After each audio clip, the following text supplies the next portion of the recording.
राजाधिराज सद्गुरुनाथ महाराज की जय। श्री गुरुदेव दत्त। गुरु ब्रह्मा गुरु विष्णु गुरुदेवो महेश्वरा, गुरु साक्षात परब्रह्म तस्मै श्री गुरुवे नमः। ಸದಾನಂದ ಸದ್ಗುರು ಭಾವರಾಜ ಯೋಗಿ ರಾಮನೆಂದವತರಿಸಿದೆ ಭಕ್ತರ ಉದ್ಧಾರಕ್ಕಾಗಿ, ತ್ರೈಲೋಕ್ಯದೊಡೆಯನೇ ಸದ್ಭಕ್ತರು ನಿಮ್ಮ ಕೀರ್ತಿಯ ಕೂಗಿ.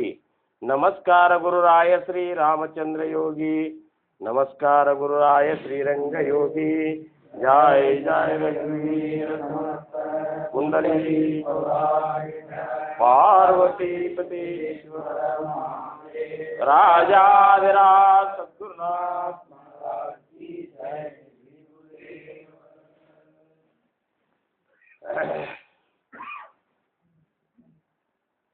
ಪ್ರಥಮವಾಗಿ ನಮ್ಮ ನಿಮ್ಮೆಲ್ಲರ ಆರಾಧ್ಯ ದೈವ ಶ್ರೀ ಸದ್ಗುರು ಸಮರ್ಥ ರಂಗರಾವ್ ಮಹಾರಾಜರ ಚರಣಾರವಿಂದಗಳಲ್ಲಿ ನನ್ನ ದೀರ್ಘದಂಡ ಪ್ರಣಾಮಗಳನ್ನು ಸಲ್ಲಿಸಿ, ಸಮರ್ಥರ ಸೇವೆಗೆ ಕೂಡಿರುವಂತಹ ಎಲ್ಲ ಗುರು ಬಂಧುಗಳಿಗೆ, ಗುರು ಭಗಿನಿಯರಿಗೆ ನನ್ನ ಸೇವೆ.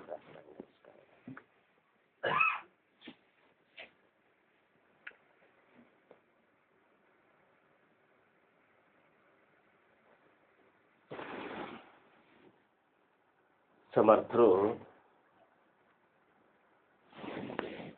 ಭಗವಂತನ ಭಕ್ತಿ ಉತ್ತರೋತ್ತರವಾಗಿ ಬೆಳೀಬೇಕು, ಜಗತ್ತಿನಲ್ಲಿ ಆ ಭಕ್ತಿ ಮಾರ್ಗ ಒಂದು ವ್ಯವಸ್ಥಿತ ರೀತಿಯಿಂದ ಜಗತ್ತಿಗೆ ಕಾಣಿಸಬೇಕು. ಅಂಥ ಒಂದು ಮಾರ್ಗವನ್ನು, ಅಂಥ ಒಂದು ಸಮುದಾಯವನ್ನು ನೋಡಿ ಜಗತ್ತಿನ ಜನರು ಆ ಒಂದು ಸಮುದಾಯಕ್ಕೆ ಆಕರ್ಷಿತರಾಗಬೇಕು. ಇಷ್ಟೆಲ್ಲ ಉದ್ದೇಶ ಇಟ್ಟುಕೊಂಡು ಇವತ್ತಿನ ಈ ದಶಕ 11 ಸಮಾಸ 5 ರಾಜಕಾರಣ ನಿರೂಪಣೆಯನ್ನು ಹೇಳ್ತಾರೆ. ರಾಜಕಾರಣ ಅಂದ ಕೂಡಲೇ ಸದ್ಯದ ಒಂದು ಪರಿಸ್ಥಿತಿ ಒಳಗೆ ರಾಜಕಾರಣದ ವ್ಯವಸ್ಥೆನೇ ಬೇರೆ ಅದ. ನಾವೇನು ತಿಳ್ಕೊತೇವೆ, ಇದ್ರಾಗ ಯಾಕೆ ರಾಜಕಾರಣ ಬಂತ್ರಿ ಅಂತಂತೀವಿ ನಾವು. ರಾಜಕಾರಣದ ಲಕ್ಷಣ, ರಾಜಕಾರಣದ ಅರ್ಥ ಇಷ್ಟೇ, ಒಂದು ಉಪಾಯದಿಂದ ಜನರ ಅಂತಃಕರಣವನ್ನು ಗೆದ್ದುಕೊಂಡು ಎಲ್ಲರ ಮನಸ್ಸು ಒಂದಾಗಬೇಕು, ಎಲ್ಲರೂ ಈ ಮಾರ್ಗದಲ್ಲಿ ಆಕರ್ಷಿತರಾಗಬೇಕು, ಪ್ರತಿಯೊಬ್ಬರ ಭಾವನೆಗಳು ಒಂದಾಗಿ ಕೂಡಿ ಆ ಭಗವಂತನ ಭಕ್ತಿ ಮಾಡಲಿಕ್ಕೆ ಏನೇನು ಚತುರತನಗಳನ್ನು ನಾವು ಮಾಡಬೇಕು. ಮಹಂತನಾದವ ಯಾವ ಒಂದು ಚತುರತವನ್ನು ಅಲ್ಲಿ ಪ್ರದರ್ಶನ ಮಾಡಿ ಯಾವ ಒಂದು ಶಾಣೆತನದಿಂದ ಆ ಸಮುದಾಯ ಕಟ್ಟಬೇಕು ಅನ್ನುವಂಥ ಒಂದು ಶಾಣೆತನದ ವಿಚಾರ ಏನದಲ್ಲ, ಅದೇ ರಾಜಕಾರಣ ಅಂತಾರೆ. ಇದನ್ನ ಮೇಲೆ ಮೇಲೆ ಹೇಳಬೇಕಾಗಿರೋ ಪರಿಸ್ಥಿತಿ ನಮ್ಮದು ಅಂತಾರೆ ಸಮರ್ಥರಿ. ಸಮಾಜದೊಳಗೆ ಏನಂತಾರೆ, ತಿರುಗಿ ಮುರುಗಿ ಹೇಳುವಂಥ ಪರಿಸ್ಥಿತಿ ಯಾಕೆ ಬರ್ತದ ಅಂದ್ರೆ, ಹೇಳಿದ ಕೂಡಲೇ ಹಾಗೆ ಉಳಿಯೋದು, ಹೇಳಿದಂಗೆ ನಾವು ಉಳಿಯೋದಿಲ್ಲ. ಒಂದು ಕಡೆ ಒಂದು ಸಮಾಜದಾಗ ಸಮರ್ಥರಂತಾರ, ನಿಮಗಿಂತ ಕಲ್ಲೇ ಬೇಸಿಪ ಅಂತಾರ, ಪಾಷಾಣನೇ ಚಲೋ ಅಂತಂತಾರ. ನಿಮಗಂದ್ರೆ ನೀವಲ್ಲ, ಅವ್ರು ಹೇಳೋದು. ಯಾಕಂದ್ರೆ ಕಲ್ಲು ಏನು ಮಾಡ್ತದ, ಇವತ್ತು ಒಡೆದಿಟ್ಟು ಹೋದಾರ ತಿಳ್ಕೊ ಶಿಲ್ಪಿ, ಮರುದಿವ್ಸ ತನಕ ಹಂಗೆ ಇರ್ತದೆ. ಮತ್ತು ಅವು ಚಕ್ರಗಳು ಬಂದು ಅವನ್ನೆಲ್ಲ ಬಂದು ಕೂತು ಮತ್ತೆ ಮಧ್ಯಾಹ್ನ ಗಟ್ಟಿಯಾಗಿ ಕೂತಿರೋದಿಲ್ಲ ಅದು. ಈಗ ಒಡೆದವ ಆ ಕಡೆ ಈ ಕಡೆ ಎಲ್ಲ ಬಿದ್ದಿರ್ತಾವಲ್ಲ, ಮರುದಿವ್ಸ ಮತ್ತೆ ಬಂದು ಹೊಡಿಲಿಕ್ಕೆ ಬರ್ತಾರೆ. ಬಂದಾಗ ಅವೇನ್ರ ಮತ್ತೆ ಹತ್ಕೊಂಡು ಕೂತಿರ್ತಾವಲ್ಲ. ಇಲ್ಲ, ನೀವು ಹಂಗಲ್ಲ, ನೀವಲ್ಲ, ನೀವು ಕಲ್ಪನೆ ಮಾಡ್ತೀವಿ. ರೊತ್ತುಗಳು ನೀವು ಹಂಗಲ್ಲ. ಕೆಲವೊಬ್ರು ಹೆಂಗಿದ್ದಾರಂದ್ರೆ, ಇವತ್ತೇನು ಹೇಳ್ತಾರಲ್ಲ ಮತ್ತೆ ನಾಳೆ ಬಂದ ಕೂಡಲೇ ಮತ್ತೆ ಅದೇ ಆಗಿ ಕೂತಿರ್ತಾರಲ್ಲ. ಅದಕ್ಕೆ ಅವ್ರೇನಂದ್ರು, ಮೊದಲನೇ ಓವಿ ಏನು ಶುರು ಮಾಡಿದ್ರು ಇದ್ರಾಗ ಅಂದ್ರೆ, ಕರ್ಮ ಕೇಲೇಚಿ ಕರಾವೆ ಅಂತ, ಧ್ಯಾನ ಧರಿಲೇಚಿ ಧರಾವೆ, ವಿವರಿಲೇಚಿ ವಿವರಾವೆ, ಪುನಃ ನಿರೂಪಣ ಅಂತೇಳಿ ಮೊದಲೇ ಓವಿ ಶುರು ಮಾಡ್ತಾರೆ. ಸಾಧಕನಾದ ಈ ರೀತಿ ಹೋಗಬೇಕಂತಾರ. ಕರ್ಮ ಕೇಲೇಚಿ ಕರಾವೆ, ಮಾಡಿದಂಥ ಉಪಾಸನೆ ಒಂದು ಕರ್ಮಗಳನ್ನು ಸಮರ್ಥರೇನು ಹಾಕಿಕೊಟ್ಟಾರಲ್ಲ, ಅದನ್ನು ಮಾಡಿದ್ದನ್ನೇ ಮಾಡ್ಕೊತ ಇರಬೇಕು. ಒಮ್ಮೆ ಮಾಡಿದ್ರೆ ಮುಗಿದಿಲ್ಲ ಅಂತಾರ ಅವರು. ಮಾಡಿದ ಉಪಾಸನೆಯನ್ನು ಮಾಡಬೇಕು ನಿತ್ಯವಾಗಿ. ನಾವು ಏನು ಸಮರ್ಥ ನಮಗೆ ಹಾಕಿಕೊಟ್ಟಾರಲ್ಲ, ಈ ಉಪಾಸನೆ ಕರ್ಮಗಳನ್ನು ನೀನು ಮಾಡಿದ್ದನ್ನೇ ಮಾಡಬೇಕು, ಬೇಸರಗೊಳ್ಳಬಾರ್ದು ಅಂತಾರೆ. ಇದಕ್ಕೆ ಧ್ಯಾನ ಧರಿಲೇಚಿ ಧರಾವೆ, ಸಮರ್ಥ ಕೊಟ್ಟಂತ ನಾಮಸ್ಮರಣೆ ಮಾಡಿದ್ದನ್ನೇ ಮಾಡುವುದು. ವಿವರಲೇಚಿ ವಿವರಾವೆ, ಪುನಃ ನಿರೂಪಣ. ಏನೇನು ಈ ಒಂದು ಸತ್ಸಂಗದೊಳಗೆ ಜ್ಞಾನಿಗಳು ಏನೇನು ವಿಚಾರಗಳನ್ನು ಹೇಳ್ಯಾರಲ್ಲ ಅದನ್ನು ನೀನು ಪುನಃ ಪುನಃ ಪುನಃ ಪುನಃ ಪುನಃ ಪುನಃ ಚಿಂತನೆ ಮಾಡಬೇಕು ಅಂತ. ಅಂದ್ರೆ ಏನಾಗ್ತದ, ಒಮ್ಮೆ ನಿನ್ನ ಮನಸ್ಸ ಅದ್ರಾಗ ಪೂರ್ಣ ಸ್ಥಿರವಾಗಿ ನಿಂತಿರ್ತದೆ. ಹಂಗೆ ಈ ಸಮುದಾಯ ಕಟ್ಟೋದು ಎದಕ್ಕೆ ಕಟ್ಟೋದಪ್ಪ ಅಂತಾರ. ಯಾಕೆ ಕಟ್ಟೋದಪ್ಪ? ಅನನ್ಯ ರಾಹೇ ಸಮುದಾವ, ಅನನ್ಯ ರಾಹೇ ಸಮುದಾವ ಇತರ ಜನಾಸಿ ಉಪಜೇ ಭಾವ, अनन्य राहे समुदाव इतर जनासी उपजे भाव ऐसे है अभिप्राव ಉಪಾಯಾಚ ಅಂತೇಳಿ ಸಮರ್ಥ ಹೇಳ್ತಾರೆ. ಅನನ್ಯ ರಾಹೇ ಸಮುದಾಯ, ತಮ್ಮ ಸಮುದಾಯ ಹೆಂಗಿರಬೇಕಂದ್ರ ಅನನ್ಯವಾಗಿರಬೇಕು ಅಂತಾರು. ಇಂಥ ಸಮುದಾಯ ಎಲ್ಲೂ ಕಂಡಿರಬಾರ್ದು ಅಂತೇಳಿ ಭಾವಸಾಯ ಮಾಡೋದ್ರಿಂದ ಹೇಳ್ತಿದ್ರಲ್ಲ, ಇಂಥ ಒಂದು ಸಮುದಾಯ ಎಲ್ಲೂ ಕಂಡಿರಬಾರ್ದು ಅಂತಂದ್ರೆ ಆ ಸಮುದಾಯ ಹೆಂಗಿರ್ಬೇಕಂದ್ರ ಅನನ್ಯ ರೀತಿಯಿಂದ ಕೂಡಿರ್ಬೇಕು. ಅನನ್ಯ ಅಂದ್ರೆ ಅನ್ಯನೇ ಆಗಿರಬಾರ್ದು. ಇಲ್ಲಿ ಕೂಡಿದಂಥ ಸಮುದಾಯದ ಎಲ್ಲ ಸದಸ್ಯರ ಭಾವನೆಗಳು ಒಂದೇ ಆಗಿರ್ಬೇಕು. ಇಲ್ಲಿ ಬೇರೆ ಬೇರೆ ಅನಿಸಿರಬಾರ್ದು, ನಾ ಬೇರೆ ಸೆಟ್ರ್ ಬೇರೆ ಹಿಂಗೆ ಬೇರೆ ಅನಿಸಿರಬಾರ್ದು. ಆ ಸಮುದಾಯ ಹೆಂಗಿರ್ಬೇಕಂತ ಸಮರ್ಥ ಕಲ್ಪನಾ ಅದ ಅಂದ್ರೆ ಸಮುದಾಯದ ಸರ್ವರ ಮನಸ್ಸು ಒಂದೇ ಆಗಿರಬೇಕು. ಅದಕ್ಕೆ ಕೆಲವೊಂದು ಉಪಾಯಗಳು ಹೆಂಗಿರ್ತಾವಪ್ಪ ಅಂತನ್ನುವಂಥ ವಿಚಾರಗಳನ್ನು ಮಹಂತರಿಗಾಗಿ ಹೇಳ್ಯಾರ ಇವರು.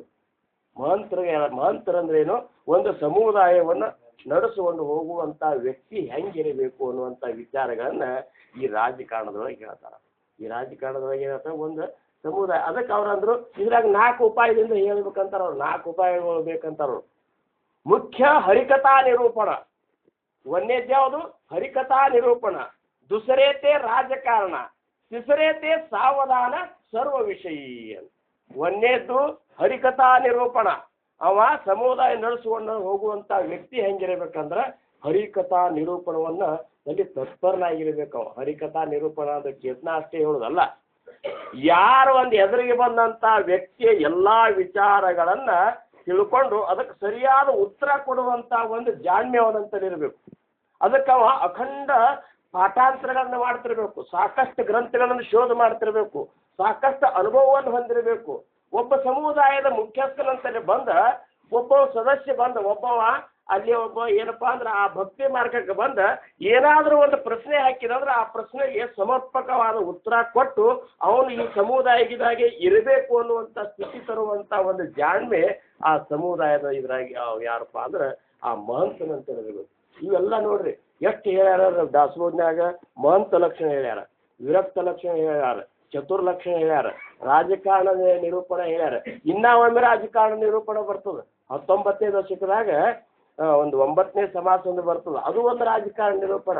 ಇವ್ನು ಮೇಲೆ ಮೇಲೆ ಮೇಲೆ ಮೇಲೆ ಯಾಕೆ ಹೇಳ್ಯಾರಂದ್ರೆ ಸಮುದಾಯ ಕಟ್ಲಿಕ್ಕೆ ಹೋಗುವಂತ ವ್ಯಕ್ತಿ ಮೊದಲ ಆ ಪಾತ್ರತೆಯನ್ನು ಹೊಂದಿರಬೇಕು. ಅವ ವಿರಕ್ತನಾಗಿರ್ಬೇಕಂತಾರ. ವಿರಕ್ತೇ ಲಾವಾವೇ ಸಾಧನ, ವಿರಕ್ತೇ ರಾಖಾವೇ ಭಜನ, ವಿರಕ್ತೇ ವಿಶೇಷ ಬ್ರಹ್ಮಜ್ಞಾನ ಪ್ರಗಟವಾವೆ ಅಂತೇಳಿ ವಿರಕ್ತ ಲಕ್ಷಣದಾಗ ಹೇಳ್ತಾರೆ. ವಿರಕ್ತರಾಗಿರ್ಬೇಕು. ಅವ ಮಹಂತರಾಗಿರಬೇಕು. ವಿರಕ್ತನ ಉದಾಹರಣೆ ಉದಾಸೀನನಾಗಿರಬೇಕು. ಆ ಒಂದು ಸಮುದಾಯದಿಂದ ನಾನು ಏನನ್ನಾದರೂ ಅಪೇಕ್ಷೆ ಮಾಡ್ತೀನಿ ಅಂತ ಅನ್ನುವಂಥ ಭಾವನಾಗಿರಬಾರ್ದು. ಅದೆಲ್ಲ ಭಗವಂತನ ಒಂದು ಕೃಪೆಯಿಂದ ನಡೀಲಿಕ್ಕಂತ ಅಂತೇಳಿ ತಾನು ಸಣ್ಣವನಾಗಿ ಹೋಗ್ಬೇಕಂತಾರೋ.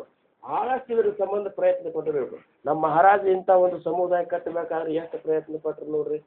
ಅವ್ರು ಬಿಟ್ಟು ಬಂದದ್ದು ಒಬ್ಬರೇ, ಅವರು ಮನೆಗೆ ಬಿಟ್ಟು ಬಂದಾಗ ಇರೋರು ಒಬ್ಬರೇ. ಒಬ್ಬರು ಇಷ್ಟು ಸಾವಿರಾರು ಮಂದಿನ ಅವರು ಕೂಡಿಸ್ಬೇಕಾತಂದ್ರೆ ಯಾವ ರೀತಿ ಸಮುದಾಯ ಕಟ್ಟಿರ್ಬೇಕು ಅವರು? ಇಷ್ಟೆಲ್ಲ ಅಂತಾರ ಅವರು. ಭಾಳ ಒಂದು ಚತುರ್ಥದ ಕೆಲಸದ ಅಂತಾರೆ. ರಾಜಕಾರಣ ಅಂದ್ರೆ ಭಾಳ ಒಂದು ಚತುರತನ. ಬಹಳಷ್ಟು ನೀನು ಇದ್ರಾಗ ತ್ರಾಸ ತಗೋಬೇಕು ಅಂದ್ರೆ ನಿನ್ನಂತ ಮಂದಿ ಬರ್ತಾರಂತಾರ. ಮಂದಿ ಹಂಗೆ ಯಾರೋ ಬರುವುದಿಲ್ಲ. ಇಲ್ಲಿ ನಾವು ಇಲ್ಲೊಂದು ಮಠ ಕಟ್ಕೊಂಡು ಕೂತೀನಿ, ಮಂದಿ ಬರ್ಲಂದ್ರೆ ಯಾರೂ ಬರುವುದಿಲ್ಲ.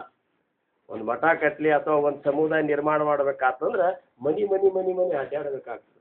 ನಮ್ಮ ಮಹಾರಾಜರು ತಳಕೋಟದಾಗ ನಾವು ಅಪ್ಪವ್ರು ಇದ್ರು. ತಳಕೋಟದಾಗ ನಾವು ಅಪ್ಪವ್ರು ನೌಕರಿ ಮಾಡ್ತಿದ್ರು. ನೌಕರಿ ಮಾಡುವ ಹೊತ್ತಿನಾಗ ಅಲ್ಲಿ ತಳಕೋಟಕ್ಕೆ ಹೋಗ್ತಿದ್ರು. ಹೋಗಿ ಮತ್ತೆ ತಮ್ಮ ಶಿಷ್ಯರಂತೇಳಿ ಭಕ್ತರ ಮನೆಗೆ ನಮ್ಮ ಮನೆಗೆ ಹೋಗ್ತಿದ್ರು. ಅಲ್ಲಿ ಹೋದಾಗ ಒಂದು ತಿಂಗಳಾನುಗಟ್ಲೆ ಅಲ್ಲಿ ಇರ್ತಿದ್ರು. ಅದು ಆ ಮನೆ ಹೆಂಗಂದ್ರೆ ಹಳ್ಳಿ ಊರನ ಮನೆ.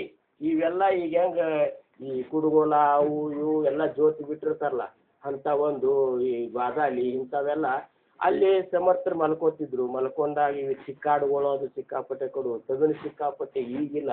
ಅವಾಗ ತಗಣಿಗಳು ಎಲ್ಲಿ ಬೇಕಾದಲ್ಲಿದ್ದು, ಅವು ತಗಣಿಗಳು ಕಡಿತಿದ್ರು. ದಿವ್ಸಕ್ಕೆ ರಾತ್ರಿ ಮೂರು ಸರಿ ಹಾಸಿಗೆ ಬದಲು ಮಾಡ್ತಿದ್ರಂತ ಮಹಾರಾಜರು. ಬದಲು ಮಾಡಿದಂದ್ರೆ ಏನು, ಹಾಸಿಗೆ ಇಟ್ಟು ಏಳೋದು ತಗಣಿಗೆ ತ್ರಾಸಿಗೆ ಎದ್ದವನು ಜಾಡಿಸೋದು ಹಾಸಿಗೆ, ಮತ್ತೊಂದು ಕಡೆ ಹಾಸೋದು, ಮತ್ತೆ ಮಲ್ಕೋದು.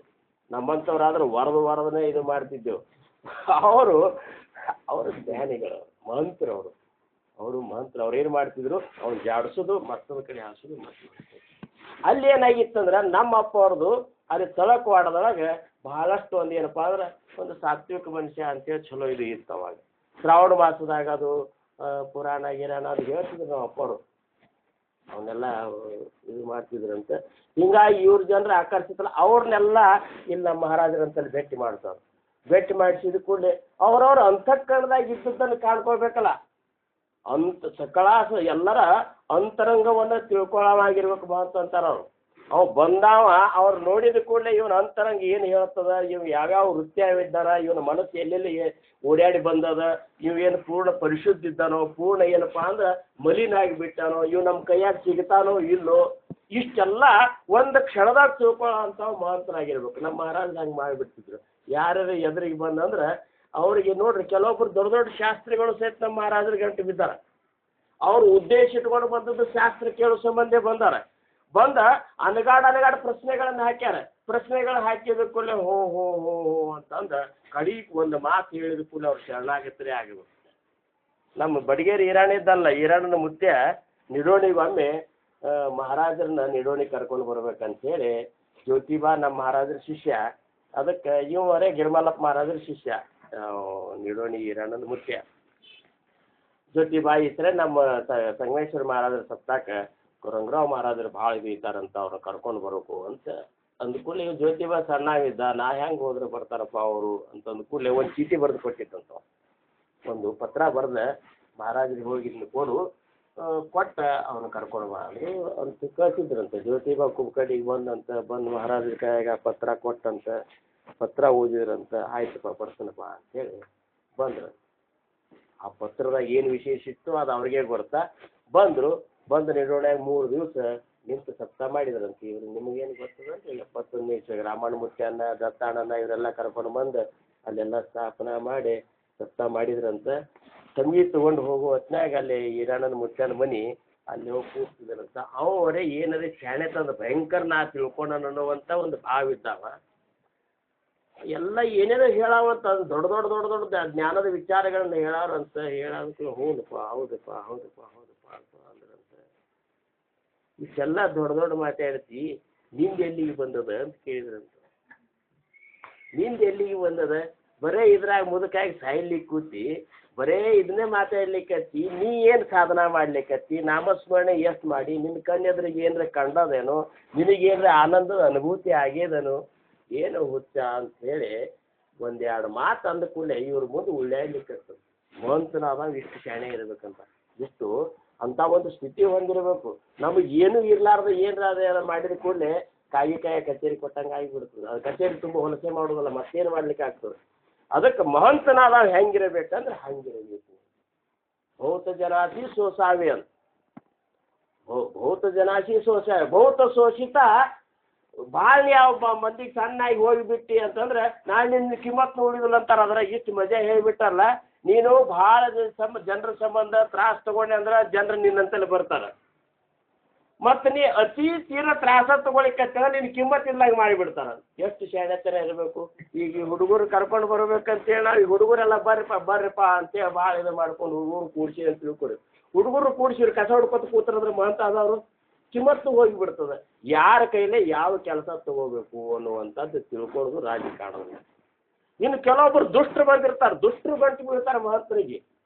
ಇವ್ರು ಕೆಟ್ಟರಿಗೆ ಗೊತ್ತಿರ್ಬೇಕು ಮಹಾರಾಜರಿಗೆ ದುಷ್ಟರಾದ್ರೆ. ಮತ್ತೆ ಈಗ ನಮ್ಮ ರಾಮಾನುಮತಿ ಆದ ವಿಚಾರ ಮಾಡಿದ್ರೆ ಇವರೆಲ್ಲ ದುಷ್ಟರೇ. ಮತ್ತು ಒಂದು ಲೆಕ್ಕದಾಗ ನೋಡ್ಬೇಕಾದ್ರೆ ದುಷ್ಟರೇ ಪರೀಕ್ಷೆ ಮಾಡ್ಬೇಕಂತ ಬಂದವ್ರು ಇವರು. ರಾಮಾನುಮತ್ತಾರೇನು ಸುಮ್ಮನೇನು ಯಾರು ಸನ್ಯಾಸಿಗಳು ಊರಾಗ ಬಂದ್ರಂದ್ರೆ ಅವ್ರು ಇದ್ದ ಜಾಗಕ್ಕೆ ಹೋಗೋದದ, ಅವ್ರನ್ನ ಪ್ರಶ್ನೆ ಕೇಳೋದದ, ಇದಕ್ಕೆ ಉತ್ತರ ಹೇಳಿಕ್ಕಂದ್ರೆ ನೀನು ಮುಗಿಸೇ ಬಿಡ್ತಾನು ಮನುಷ್ಯ. ಬಡ್ಲಿ ಹಿಡ್ಕೊಂಡು ಹೋಗುವಂಥ ಮನುಷ್ಯ ನೀವ. ಅವ್ರ ಮನೆ ಬಿಟ್ಟು ಇರ್ಲಿಕ್ಕಂದ್ರೆ ನೀ ಏನು ಭಿಕ್ಷೆ ಮಾಡ್ಕೊಂಡು ಬಂದಿರ್ತೀರ ಅದ್ರಾಗ ಅರ್ಧ ಪಾಲು ನನಗೆ ಕೊಡ್ಬೇಕು ನೋಡು ಅಂತೇಳಿ ಅವತ್ತು. ಇಲ್ಲ ಈ ಊರು ಖಾಲಿ ಮಾಡ್ಬೇಕಂತ ಅನ್ನುವಂಥ ಮನುಷ್ಯ ರಾಮಣ್ಣ ಮೂರ್ತಿಯನ್ನ ಹೆಂಗೆ ಮಾಡಿಬಿಟ್ಟಂದ್ರೆ ಈ ನಾಯಪ್ಪ ನನ್ನ ಅಪ್ಪನ ಮುಂದೆ ನಾಯಿ ನಾನು ಅಂತೇಳಿ ನಮ್ಗೆಲ್ಲರಿಗೂ ಹೇಳ್ತಿದ್ದವ ಹೆಂಗಿತ್ತಿದೆ ಇದು ಈಗ ನಾಯಿಗೆ ನಾನು ಅವನು ಇದು ಮಾಡಿ ಬರ್ತೀನಿ. ಒಬ್ಬ ಮನುಷ್ಯ ನಿಂತ ಒಬ್ಬ ದುಷ್ಟ ಮನುಷ್ಯನ ನಾಯಿ ಮಾಡ್ಕೋಬೇಕಾದ್ರೆ ಮಹಂತ ಹೆಂಗಿರಬೇಕು. ಇದೇ ರಾಜಕಾರಣ ಅಂತಾರ. ರಾಜಕಾರಣ ಅಂದ್ರೆ ಏನು? ಇದೇ ರಾಜಕಾರಣ. ಈಗ ನಾವೆಲ್ಲರೂ ಕೂತ ಇದೊಂದು ಸಮುದಾಯ ನಮ್ಮದು. ನಮ್ಮ ಸಮುದಾಯದೊಳಗೆ ಎಲ್ಲರ ಮನಸ್ಸು ಒಂದೇ ಇರ್ತಾನೋ. ರಾಜರ ವಿಚಾರಗಳೇ ಬೇರೆ, ಎಸ್ ಕೆ ಅವ್ರ ವಿಚಾರಗಳೇ ಬೇರೆ, ನಮ್ಮ ಇವ್ರ ವಿಚಾರವೇ ಬೇರೆ. ಅವ್ರವ್ರ ತಕ್ಕನೆ ಮಾತಾಡ್ಬೇಕು. ಅವ್ರು ರಾಜ ಬಂದಾಗ ನಾನು ಶೆಟ್ರ ಜೋಡಿ ಮಾತಾಡಿದಂಗೆ ಮಾತಾಡ್ಲಿಕ್ಕೆ ಬರೋದಿಲ್ಲ, ಶೆಟ್ರ್ ಬಂದಾಗ ಉದಯನ್ ಜೋಡಿ ಮಾತಾಡಿದಂಗೆ ಮಾತಾಡ್ಲಿಕ್ಕೆ ಬರೋದಿಲ್ಲ. ಯಾರಿಗೆ ಹೆಂಗೆ ಮಾತಾಡಿದ್ರೆ ಅವ್ರು ನನ್ನೊಳಗೆ ಸಿಗ್ತಾರ ಅನ್ನುವಂಥದ್ದು ಯಾವ ಶಾಣೆತನ ತಿಳ್ಕೊಂಡಿರ್ತಾರಲ್ಲ ಆ ಒಂದು ಶಾಣೆತನಕ್ಕೆ ರಾಜಕಾರಣ ಅಂತ. ಕೆಲವೊಮ್ಮೆ ದುಷ್ಟರು ಬಂದ್ರೆ ಅದ್ರಾಗ ಹೇಳ್ತಾರವರು, ದುಷ್ಟ ಬಂದ್ರೆ ಕೈಲೇ ಕೊಟ್ಟು ಕಳಿಸಿಬಿಡೋರ್ನಂತ. ನಿನ್ನ ಕೈಯಾಗಿದ್ದದ್ದು ಏನರ ಕೊಟ್ಟು ಅವ್ರು ಕಳಿಸ್ಬಿಡೋರು ಮೊದಲು ದೂರ. ಇಷ್ಟು ಚಂದ ರಾಜಕಾರಣ ನಿರೂಪಣದೊಳಗೆ ಹೇಳ್ತಾರೆ. ಉದ್ದೇಶಿಸ್ತೇ ಸಮರ್ಥರ ಉದ್ದೇಶ ರಾಜಕಾರಣ ನಿರೂಪಣಾ ಮಹಂತ ಲಕ್ಷಣ ವಿರಕ್ತ ಲಕ್ಷಣ ಹೇಳೋದಷ್ಟೇ. ಸಮುದಾಯ ಕಟ್ಟಬೇಕಾದ್ರೆ ಒಂದು ಹಂತ ಒಂದು ಈಗ ಒಬ್ಬ ತಾಳಜ್ಞಾನಿ ಇರೋದಿಲ್ಲ. ನೀ ಹಾಡು ಅಂತ ಅನ್ಕೊತ ಕೂತ್ರಿ ಏನು ಹಾಡ್ಲಿಕ್ಕೆ ಬರ್ತಾವ ಅವಾಗ? ಅವಾಗ ಹುಟ್ಟ ತಾಳಿರೋದಿಲ್ಲ ಅವಾಗ. ಅವನೇನು ಸುಧಾರಣೆ ಮಾಡ್ಲಿಕ್ಕೆ ಬರೋದಿಲ್ಲ. ಒಬ್ಬ ಚಲೋ ಪ್ರವಚನ ಮಾಡಿರ್ತಾನ ಅವ್ನು ಹಾಡು ಅನ್ನೋದು, ಒಬ್ಬ ಹಾಡಬೇಕಂತಿರ್ತಾನ ನೀ ಪ್ರವಚನ ಮಾಡೋದು, ಒಬ್ಬ ಪೇಟೆ ಬಾರಿಸ್ಲಿಕ್ಕೆ ಬರ್ತಿರ್ತಾನೆ ನೀ ತಬಲಾ ಬಾರಿಸೋದು. ಇವೆಲ್ಲ ಅಸ್ತವ್ಯಸ್ತ ಆಗಿಬಿಡ್ತಾವ. ಯಾರು ಹೆಂಗೆ ಹೆಂಗೆ ಮಾಡ್ತಾರೆ ಹಾಗೆ ಮಾಡಬೇಕು. ನಮ್ಮ ಇವ ಕಿತ್ತಪ್ಪಣ್ಣ ಬರ್ತಿದ್ದ, ದೊಡ್ಡ ಗವಾಯಿ ಅವರೇ ಮತ್ತು ಕಂಡಿಲ್ದಾವ ತನ್ನ ಜೀವನನೇ ತಬಲಕ್ಕಾಗಿ ಇಟ್ಟಿದ್ದ. ಬಾರಿಸ್ಲಿಕ್ಕೆ ತೊಗೊಂಡು ಬಂದು ಬಾರಿಸಿದ. ಮಹಾರಾಜರಿಗೆ ಆನಂದ ಆಯ್ತು. ಏನಪ್ಪ ಕಿತ್ತಪ್ಪ ಅಂತೇಳಿ ಅವ್ನು ತಬಲಾ ಸಹಿತ ಹೊತ್ಕೊಂಡು ಬಂದ್ರು ನಮ್ಮ ಮಹಾರಾಜರು. ಅವ್ನು ತಬಲಾ ಸಹಿತ ಹೊತ್ಕೊಂಡು ಸಮುದಾಯದಾಗ ಕರ್ಕೊಂಡು ಬಂದು ಕೂಡಲಿ ಇವು ರಾಮಣ್ಣ ಮೂರ್ತಿಯ ಮುಂಡಿಗೆ ಇವು ತಬಲಾ ಬಾರ್ಸಾವ. ಚಲೋ ಕ್ವಾಟ್ಯಾಳದ ಗವಾಯಿಗಳು ಬಂದರು. ಅವು ತಬಲಾದಾಗ ಏನೋ ಅದ್ರಾಗ ಒಂದು ನಮೂನಿ ರಾಗ ಅವು ಸರಿಗಂಪದನಿ ಸಾವು ಎಲ್ಲ ಶುರು ಮಾಡಿಬಿಡ್ತಿದ್ದ. ಮಾಡಿ ನಡೆದು ಬಿಟ್ರೆ ನಮ್ಮ ಮಹಾರಾಜರು ಅಂತಿದ್ರು, ಸಾಕಿಟ್ಟ ಚಲೋ ಆಯ್ತು ತೆಗಿಪ್ಪ ಇನ್ನು ತಗೋರಿಪ್ಪ ಮೃದಂಗ ಅಂತ ನಾವು. ಯಾಕಂದ್ರೆ ಅವ್ರು ಬರೀ ಶಾಣೆತನ ತೋರಿಸ್ಕೊತ ಕೂಡ್ತಾನಂತಂದು ಗೊತ್ತಾಗ್ತಿತ್ತು ಅವರಿಗೆ. ಎಷ್ಟು ಚತುರ್ತನ ರಾಜಕಾರಣದ ಹಿಂಗಿರ್ತದೆ. ಅವನ ಅಂತರಂಗದೊಳಗೆ ನನ್ನ ಶಾಣೆತನ ತೋರಿಸ್ಬೇಕು ಅಂತೇಳಿ ಅಕಸ್ಮಾತ್ ಬಾರಿಸುವಾಗ ಬಂತಿಲ್ಲೋ ಆ ಕ್ಷಣದಾಗ ಮಹಾರಾಜರು ಏನು ಮಾಡಿಬಿಡ್ತಿದ್ರು ಅಂದ್ರೆ ಅದನ್ನ ಅಲ್ಲಿ ಕಟ್ ಮಾಡಿ ರಾಮಣ್ಣ ಮೂರ್ತಿ ಮುಂಡಿಗೆ ಶಿಸ್ತಿಗೆ ಅನ್ಕೋತ ಹಾಕಿದ್ರಿ ಹಾ ಅಂತ ಬರಾವ ಬಂದ ಕೊನೆ ಇವು ಇನ್ನು ಇದ್ರಾಗ ಗದ್ದಲಾಗಿ ಬೀಳ್ತಾವಂತ ರಾಮ ಸಾಕು ನಿನ್ನ ಯೋಗ್ಯತಾ ಅವ್ರಿಗಿಲ್ಲ ತೆಗಿ ನೀನು ಬೇಡ ಅಂತೇಳಿ ಬೇರೆ ಅವ್ರು ಹಚ್ಚಿದ್ರು. ಇವೆಲ್ಲ ರಾಜಕಾರಣ ರೂಪ. ಹಿಂಗೆ ಮಾಡ್ಕೊಂಡು ಸಮುದಾಯ ಕಟ್ಟಬೇಕು. ಇವತ್ತಿನ ದಿವಸ ನಮ್ಮ ಹುಡುಗರಿಗೆ ನೀವು 2 ತಾಸು ಧ್ಯಾನ ಮಾಡಂದ್ರೆ ಏನು ಮಾಡ್ಬೇಕು ಅವರು? ಮಾಡೋದಿಲ್ಲ ಹಂಗೆ. ಅವಾಗ ಏನು ಮಾಡ್ಬೇಕು? ಅವ್ರಿಗೊಂದು ಬೇರೆ ಪದ್ಧತಿಯಿಂದ ಹೇಳುವಂಥ ಮಹಂತರು ಇರ್ತಾರೆ. ಅಂಥ ಒಂದು ಶಾಣೆತನ ಬೇಕು. ಮಹಂತ ಮೊದಲು ಹೆಂಗಿರ್ಬೇಕಂದ್ರೆ ಅವು ಸಾಧಕರಾಗಿರ್ಬೇಕು, ಅಖಂಡ ಸಾಧನದವಾಗಿರಬೇಕು. ಏನಪ್ಪ? ಮುಖ್ಯ ಹರಿಕಥಾ ನಿರೂಪಣ, ದುಸರೇತೆ ರಾಜಕಾರಣ, ತಿಸರೇ ತೇ ಸಾವದಪಣ ಸರ್ವ ವಿಷಯ. ಎಲ್ಲದರಾಗೂ ಎಚ್ಚರ ಇರಬೇಕು. ಎಲ್ಲಿ ಏನು ಅವಘಡ ಆಗ್ತಾನೋ ಅಂತ ಅದು ಕೂತಲ್ಲೇ ಲಕ್ಷ್ಯ ಇಟ್ಟಿರ್ಬೇಕು. ನಮ್ಮ ಮಹಾರಾಜರು ನೋಡಿದ್ರೆ ಎಂಥ ಮಹಂತರು ಅವರು. ಸಮರ್ಥ ರಾಮದಾಸ್ ಮಹಾರಾಜರು ಎಂಥ ಮಹಂತರು, ಭಾವಸಾಹೇಬ್ ಮಹಾರಾಜರು, ರಾಮಚಂದ್ರರಾವ್ ಮಹಾರಾಜರು ಆಗಿ ಹೋದಂಥ ಆತ್ಮಜ್ಞಾನಿಗಳು ಇಂತಿಂಥ ಸಮುದಾಯವನ್ನು ನಿರ್ಮಾಣ ಮಾಡಿಬಿಟ್ರು. ಭಾವಸಾಹೇಬ್ ಮಹಾರಾಜರಿಗೆ 14 ಮಂದಿ ಆತ್ಮಜ್ಞಾನಿಗಳು ತಯಾರಾಗಬೇಕಾದ್ರೆ ಭಾವಸಾಹೇಬ್ ಮಹಾರಾಜರು ಹೆಂಗೆ ಒಂದು ಸಮುದಾಯ ಕಟ್ಟಿರ್ಬೇಕು ಅವ್ರು? ಹೆಂಗೆ ಗಿಂಡಪ್ಪ ಇದ್ರಂದ್ರೆ ಇವ್ರು ಹೆಂಗಿದ್ರಂದ್ರೆ ಏನು ಅಜ್ಞಾನಿಗಳೇ ಇದ್ರು. ವಿಚಾರ ಮಾಡಿದ್ರೆ ಎಲ್ಲರೂ ಶಾಣ್ಯರಷ್ಟೇ ಆತ್ಮಜ್ಞಾನವನ್ನು ಹೊಂದುವುದಿಲ್ಲ, ಶಾಣ್ಯರಷ್ಟೇ ಸದ್ಗತಿಯನ್ನು ಹೊಂದುವುದಿಲ್ಲ. ದಡ್ರನ್ನು ಮೊದಲು ಮಾಡ್ಕೊಂಡು ನಾವು ತಗೋಬೇಕು, ಶಾಣ್ಯರನ್ನು ತಗೋಬೇಕು, ಶಾಣ್ಯರ ಜೊತೆ ಮಾತಾಡಬೇಕು, ದಡ್ರ ಜೊತೆ ಮಾತಾಡಬೇಕು. ಆದ್ರೆ ಗುರಿ ಏನಪ್ಪಾ ಅಂದ್ರೆ ಆ ಒಂದು ಭಕ್ತ ಇದ್ದ ಮೆಟ್ಟಲಿನಿಂದ ಮುಂದಿನ ಮೆಟ್ಟಲಿಗೆ ಹೋಗ್ತಿರ್ಬೇಕು. ಅವ್ರು ಇದ್ದ ಮೆಟ್ಟಲ್ ಈಗ ಶೆಟ್ರು ಮುಂದಿನ ಮೆಟ್ಟಲಾಗಿದ್ದಾರೆ ಅಂತ ತಿಳ್ಕೊಂಡು ಅವ್ರಿಗೆ ನಾವು ಸಣ್ಣ ವಿಚಾರಗಳನ್ನ ಮಾತಾಡೋದು ರಾಜಕಾರಣ ಅಲ್ಲ ಅಂತ. ಅವ್ರಿಗೆ ಮುಂದಿನ ಮೆಟ್ಲಕ್ಕೆ ಹೋಗೋದಕ್ಕೆ ಏನು ಬೇಕು ಅದನ್ನ ಮಾತಾಡುವಂಥ ಶಾಣೆತನ ಆ ಮಹಂತಂತಿರಬೇಕು. ಇದೇ ಮೊದಲೇ ಸರಿನೇ ಸಮುದಾಯದಾಗ ಬಂದಾನ ಅವ್ರ ಮುಂದೆ ಆತ್ಮಜ್ಞಾನದ ವಿಚಾರಗಳನ್ನು ಹೇಳ್ಕೊತ ಕೂತ್ರೆ ಅದು ನಕ್ಕಲ್ಲ. ಅವ್ರಿಗೆ ಏನು ಹೇಳ್ಬೇಕು ಅದನ್ನೇ ಹೇಳಬೇಕು, ಇವ್ರಿಗೆ ಏನು ಹೇಳ್ಬೇಕು ಅದನ್ನೇ ಹೇಳಬೇಕು. ಇವೆಲ್ಲ ರಾಜಕಾರಣ. ಚೌಥ ಅತ್ಯಂತ ಸಾಕ್ಷೇಪ. 4ನೇದು ಯಾವುದಂದ್ರೆ ಅತ್ಯಂತ ಏನಪ್ಪಾ ಅಂದ್ರೆ ಪರಿಶ್ರಮವಾಗಿರಬೇಕು. ಸಾಕ್ಷೇಪ ಹೆಂಗಿರಬೇಕು? ಸಾಕ್ಷೇಪ ಅಂದ್ರೆ ಏನು? ಪರಿಶ್ರಮವಾದಿ ಇರಬೇಕು.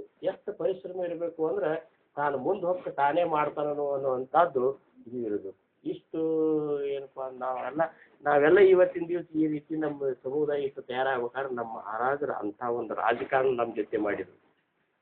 ಅಂತ ಸಣ್ಣವಿದ್ದಾಗ ನೋಡ್ಬೇಕು ಎಷ್ಟು ಮಜಾ ಮಾಡ್ತಿದ್ರಂದ್ರೆ ಮಹಾರಾಜರು.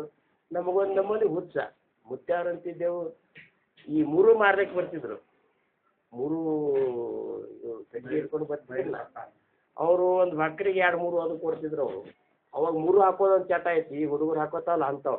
ಅವಾಗಿತ್ತು ಅದು ಮೊದಲು 3 ತೊಗೊಂಡು ಅವಕ್ಕೆ 2 ಬಕ್ರಿಗೆ ಕೊಟ್ಟು 3 ತೊಗೊಂಡು 3 ಹಾಕ್ಕೊಂಡು ಒಂದಿವ್ಸ ನಾವು ಏನು ಮಾಡಿದ್ರು ಮುತ್ಯಾರ ಮುಂದೆ ಬಂದು ತೋರಿಸಿದ ಕೂಡಲೇ ನೋಡಿದ್ರು, ನಮಸ್ಕಾರ ಮಾಡಿದೆ.